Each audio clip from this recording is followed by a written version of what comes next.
Notre histoire s'intitule Illusion d'amour, poison d'espoir.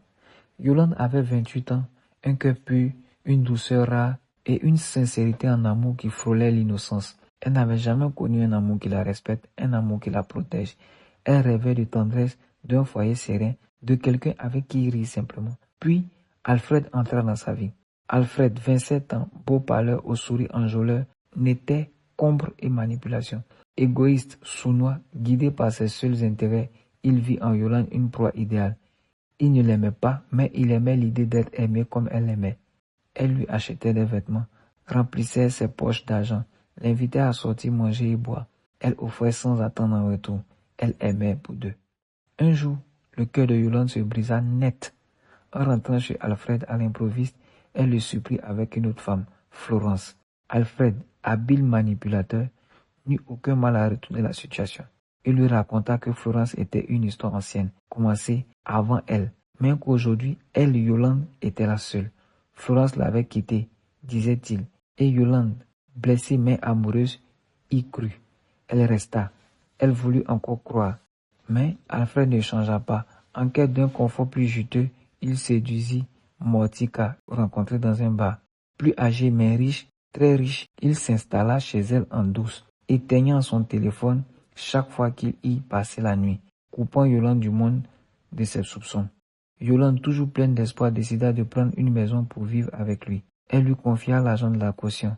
Il lui fit croire qu'il avait trouvé le parfait petit coin, mais lorsqu'elle demanda à visiter, il lui servit une histoire absurde. Une nuit, alors qu'il dormait dans le fauteuil moelleux de Mortica, un verre de whisky à moitié plein dans la main, celle-ci fouilla dans son téléphone. Elle tomba sur les messages de dizaines d'autres femmes, mais surtout, elle vit ceux de Yolande. Folle de rage, Mortica éclata son verre au sol. Elle nota le numéro de Yolande et l'appela. La vérité sortit enfin de l'ombre. Yolande tomba des nues. Une dispute violente s'ensuivit par des messages. Anéantie, elle alla chercher des réponses auprès d'Alfred, qu'elle retrouva sur la plage. Les pieds dans le sable, elle voulut comprendre. Alfred, fidèle à sa technique, lui jura que Mortica n'était rien d'autre qu'un sacrifice pour une dette envers sa famille, qu'il ne l'aimait pas, que Yolande était son véritable amour. Yolande le crut encore. Mais, de l'autre côté, Alfred rassurait Mortica. Il lui disait que Yolande n'avait été qu'un accident, une faiblesse passagère, une fille de passage, juste du sexe, rien d'autre. Il parlait d'elle comme d'un fantôme. Quand Mortica tomba enceinte, elle appela Yolande.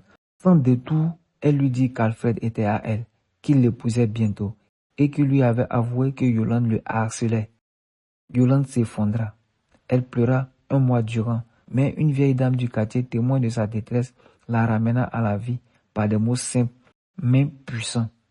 Celui qui trahit l'amour finit toujours par tomber. Yolande coupa tout contact, mais Alfred revint encore. Il la supplia, l'enroba de nouveaux rêves. Il lui jura qu'il l'emmènerait en Europe, qu'elle devait l'attendre, qu'il reviendrait bientôt la chercher. En secret, elle recommença à le revoir. Folle d'un amour sans rancune, elle tomba enceinte. Alfred, paniqué par le mariage imminent avec Mortica, la convainquit d'avorter. Elle le fit par amour encore. Mais le karma ne dort jamais. Mortica aussi perdit son bébé. Et un matin, alors que le soleil se levait sans joie, Yolande ouvrit son téléphone sur les réseaux sociaux et vit ce qu'elle n'aurait jamais dû voir, les photos du mariage de Mortica et Alfred. Larmes, nausées, silence, vide. Moralité. L'amour est une offrande sacrée.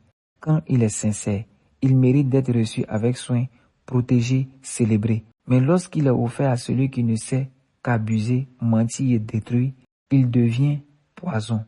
Il consume. On peut être bon, doux, aimant, mais il faut aussi apprendre à s'aimer assez pour reconnaître quand il faut partir. Car certains cœurs ne sont pas faits pour être aimés, ils sont faits pour être guéris par l'absence. C'est une histoire de Gbagbo Nyede.